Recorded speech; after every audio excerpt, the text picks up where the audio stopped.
كابتن حسام حسن لو خد كاس العالم هيقول لك بيلعب فرقه ضعيفه. هو كده، احنا كده، احنا شعب كده. يعني يجي لنا الاجنبي نحطه فوق دماغنا ونكبره. لما يكسب مثلا موزمبيق ديت نقول لا دي فرقه جامده. ليه؟ عشان نقولوا ايه اللي احنا جبنا اجنبي مظبوط، وعشان ايه نحللوا الفلوس اللي احنا بندوها للاجنبي. ما هي فرق افريقيا يا جماعه، اللي احنا كان معانا مدربين اجانب وبتلعبها. هي فرق افريقيا وتصفيات افريقيا مش هتتغير. هو التصنيف بتاعك بيحطك مع الفرق ديت. كابتن حسام حسن الراجل لعب 3 لقاءات، جاب 9 اهداف، ما دخلش فيه جول. ايه المشكله يعني؟ ما نقفوش جنبه ليه؟ ما هو الراجل بيكسب.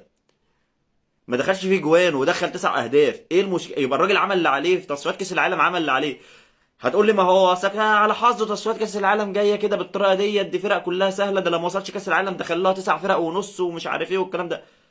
طب هو الراجل يعمل ايه؟ يروح يلعب تصفيات اوروبا مثلا عشان يعجبكم؟ ما انا مش فاهم.